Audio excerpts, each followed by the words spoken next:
far as the wide receiver talent goes, we know South Carolina has wide receiver talent. We know there's Nick Harbor, Mazio Bennett, but I really want to see who steps up, who's going to be that target that helps Lenore Sellers have the Heisman candidate year that everyone's expecting him to have.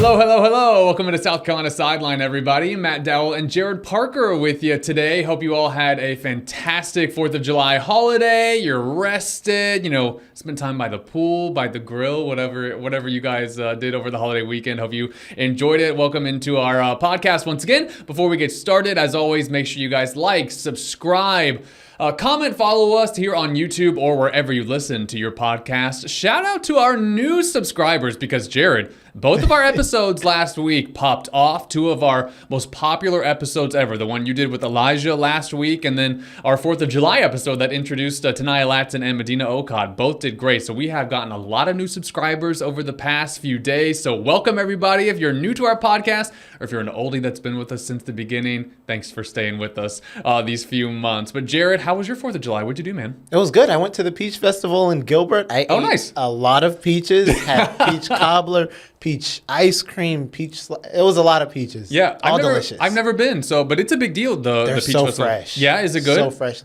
so fresh. That was some of the best peach cobbler I've had. I bet it was packed, right? Because that's a big deal over there in Gilbert. It was packed. Taking food took like an hour, but they had food trucks. It was really nice. Yeah. I like Gilbert. I'd go back for sure. Oh, it's great. And hey, shout out to Gilbert because their football team and their football team was selling the peach ice cream. Oh, were they? Yeah, they were. Well, they love their football team, and come a few months from now, they are going to be packing that stadium out in Gilbert because they love their football. And speaking of football, as we get ready for the college football season, Jared. Yes, it is fastly approaching. SEC Media Day starts a week from now. We filmed this on a Monday, so it starts a week from today for South Carolina. They'll be speaking on Monday. Shane Beamer and a few of his Gamecocks will make the trip to Atlanta to preview the upcoming football season that I think is about 8 weeks away, I think is when South Carolina's first game is. So I will be making the trip to Atlanta for SEC Media Days, where we will be doing our podcast from, and also our 30-minute show, Sports Zone, that's every weeknight at 11 o'clock on Watch Fox. But today, Jared, we're going to talk about our most burning questions for South Carolina football as we get ready for the upcoming season. Shane Beamer and the Gamecocks having a fantastic season last year. Didn't end the way they wanted to in the Cheez-It Bowl in Orlando, where we were just a few months ago for the end of that. They did want to end with a bang. It didn't happen, but still a 9-win season, which is the best in this Shane Beamer era. For you, Jared, as we discuss our most burning questions for the upcoming season, what are the most burning questions? What's the number one question for you for the Gamecocks going into the season? Well, it's partly related to their number one guarantee. We know Lenore Sellers, there's no question around him. We know who he is. We know what he is. But as far as the wide receiver talent goes, we know South Carolina has wide receiver talent. We know there's Nick Harbor, Mazio Bennett, but I really want to see who steps up, who's going to be that target that helps Lenore Sellers have the Heisman candidate year that everyone's expecting him to have. Could it be the local kid, Donovan Murph, who just graduated from Irmo? Who knows? Maybe he steps up as a true freshman. I really want to see who is that number one target that's going to make this Gamecock offense really flow? And going off of that, I think one of my burning questions is, will we have that moment for Nick Harbor this season? Because he's had so much hype since he signed with the Gamecocks a couple of years ago, and he's been getting better and better and better at this wide receiver position in his 2 years. But when you think about his career, he doesn't have that moment, I don't think, from his first 2 years. And now as he's going into his junior season and he's getting a lot more eyeballs on him, and everyone continues to talk about his speed, and all of these really generational talents that he has within himself, because he is a track star as well. Yeah. So for Nick Harbor, will we see him become that guy this season? Will he have that breakthrough moment that makes him a household name this season? That's what I'm interested in, because I do think that he's gotten a lot better, and I do think he can be a key piece to this Gamecock football team. But will he be that guy this season and really kind of live up to the hype that we've seen the past few seasons? So Nick Nick Harper, I think it's a big season for him. I think he's going to have a lot more attention on him this season, and really, really interested to see if he really breaks through. And for Lenoris, I don't think it's a question of talent at this point because he has shown us that in this season. 100%. But 12 months ago, not a lot of people talking about Lenoris on a national stage. It was really about, Spencer Rattler's gone to the NFL. Who's going to step up? Who's going to be QB1? Lenoris ended up being that guy. And I think here in Columbia, we knew the talent. But I don't think on a national stage people were ready for I didn't know who he was 12 months ago. Yeah, I didn't. I wasn't here. I didn't know who he was. Jared joined us in late November last year, and really December was your first full month with us here in Columbia. So yeah, you didn't know who he was, and then he just broke out, and everyone was like, "Whoa!" He put us on notice. This guy? Yeah, who is this guy? He's amazing. He can do so many things. He's carrying South Carolina. You saw all those headlines, but now it goes from who is this kid to 12 months later, he should be a Heisman candidate. Yeah. And that's a very different conversation. That's a very different pressure. But I do think Lenoris is built for that kind of pressure because, he's fiery and he is so exciting on the field. Off the field, though, he is as chill as they come. He really doesn't, at least from our perspective, it doesn't seem like he really lets all that hype and all the pressure and all that get to him. And so I think he'll deal with it well, but it is very different going from who is this kid to he should be in the Heisman conversation. It's a very different kind of conversation. It's a very different kind of pressure because now he'll be at SEC Media Days and he'll be one of the most talked about people. There will be so many cameras in his face. There will be so many microphones in his face. He'll be asked so many questions from so many people. And so many different types of questions. It's just a different ball game when you become a household name the way Lenoris Sellers has become in the past 12 months. So how will he handle that pressure, especially at the beginning of the season? Because when you're talking about the Heisman conversation, as dumb as I think it is, it does start in that first week. They all start with the stats right away. So how will he set the tone for South Carolina that first week?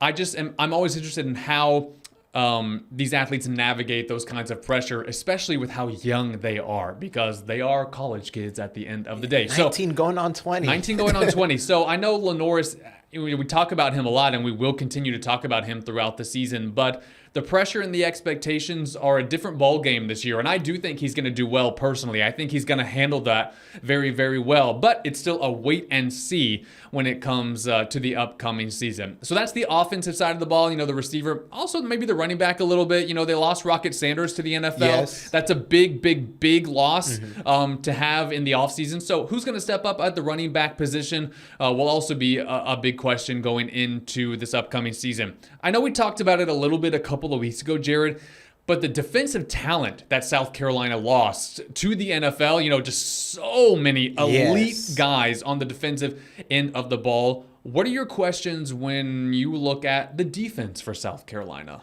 Well, I just want to know, how can the secondary hold up? I think the front seven lost some talent, but I don't think there's any doubt that front seven is still very, very talented. Dylan Stewart, of course, coming back. Dylan Stewart coming back. I think just knowing you have him after the year he had, he's only going to get better. I think there's no concern about how, at least pressuring the quarterback, they'll be fine there.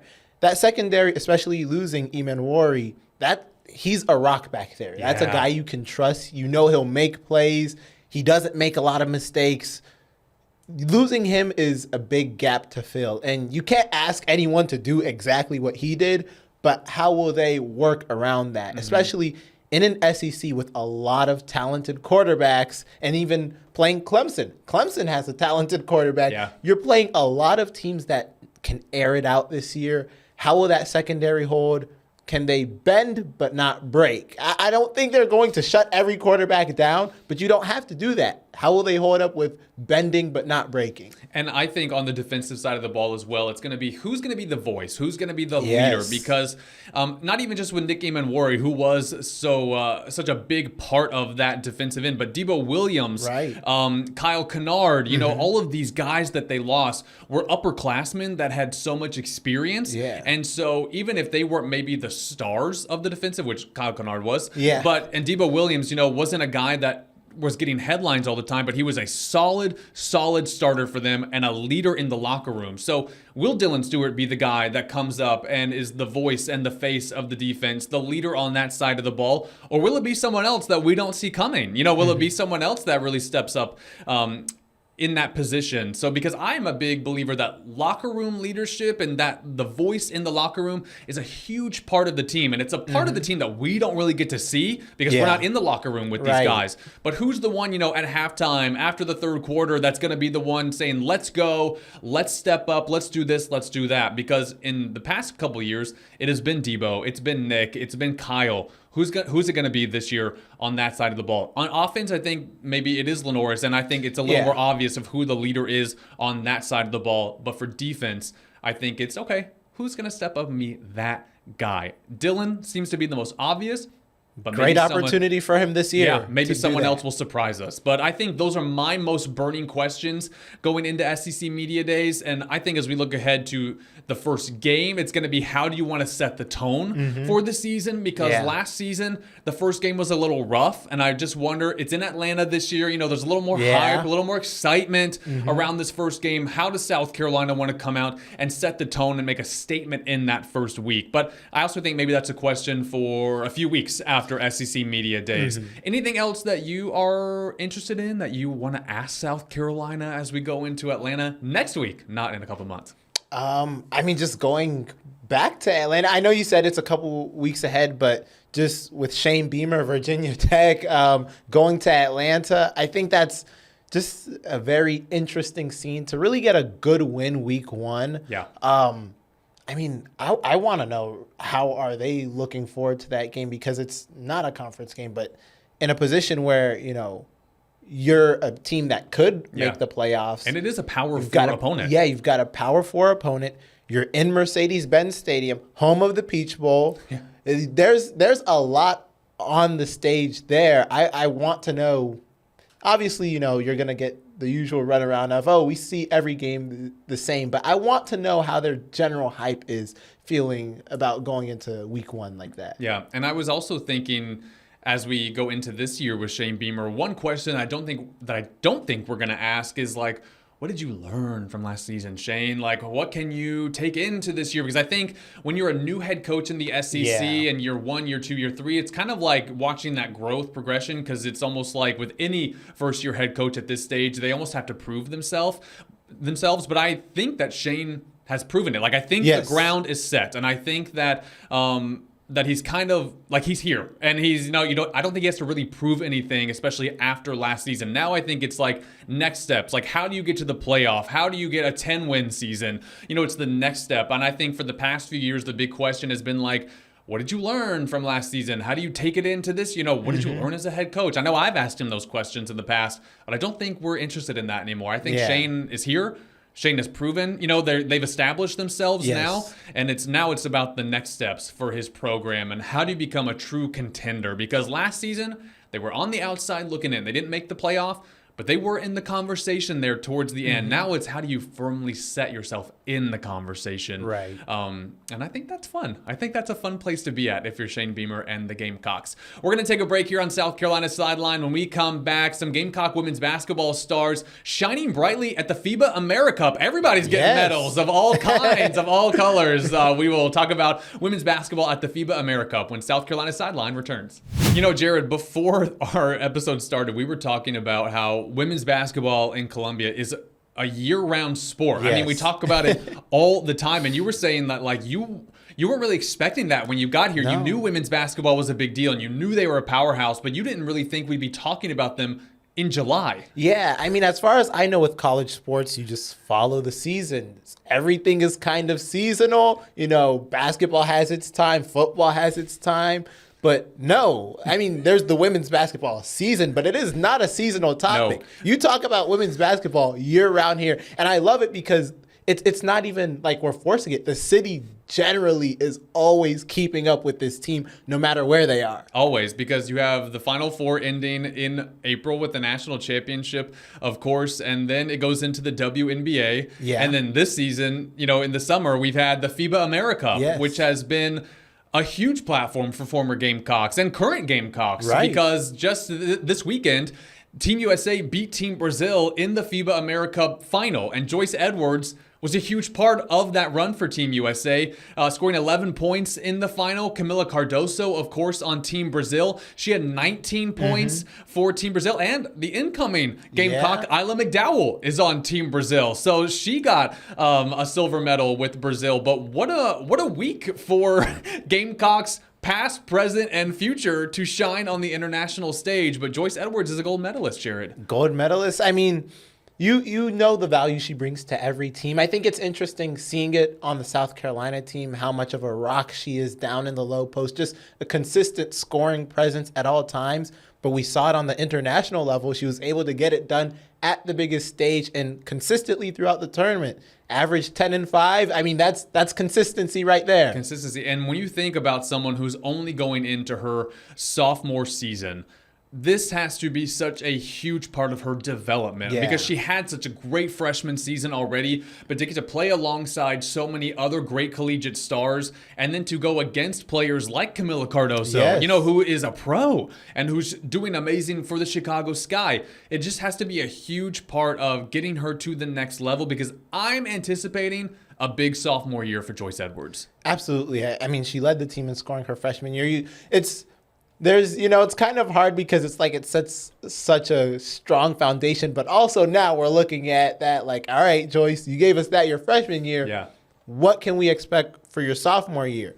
But I think one thing we've realized from talking to Joyce, she doesn't get rattled very easily. Like I think the eyes, the cameras, the lights, she's comfortable with it all. So I don't think those questions of, all right, this was your freshman year, what will sophomore year like that? I don't think that rattles her. In fact, I think she embraces it. I think she kind of likes having a little bit of pressure to go on and try and perform with that on her back. And, she was on the Final Four, all tournament team. And I got to say, when you think about back to that weekend, Joyce, after that national championship, I thought she was visibly angry at the loss. And I thought she played pretty well over that Final Four weekend. And I think that she was not happy with how that, I don't think any of them were, but I don't think she in particular looked visibly very, very annoyed at that loss. And I think that's going to be a big motivation. Not only this summer with the FIBA AmeriCup and everything, but I think once the season gets underway, I think that she's really going to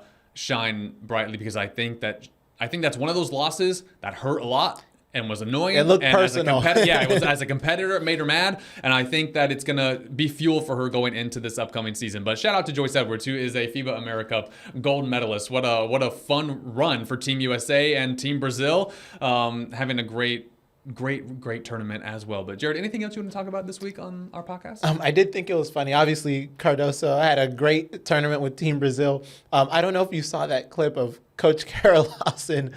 Grace Van Sluten went one-on-one with Kamilla Cardoso in the paint, and Kamilla blocked her, and Coach Lawson was yelling, "Don't go one-on-one with 6'7". And I just thought, it's a perfect representation of someone, her talent, playing against them, because, I mean, Team USA executed the plan pretty well. They basically wanted to take Kamilla 100% out of the game. And I think that's how you play someone like Kamilla Cardoso. If she has as little impact on the game as possible, that increases your chances of winning. But I just thought it was so funny. You've got a team full of college kids wanting to go one-on-one with the WNBA star, but it's like, nah, let's get the win for now. We could go one-on-one on your own time. Yeah.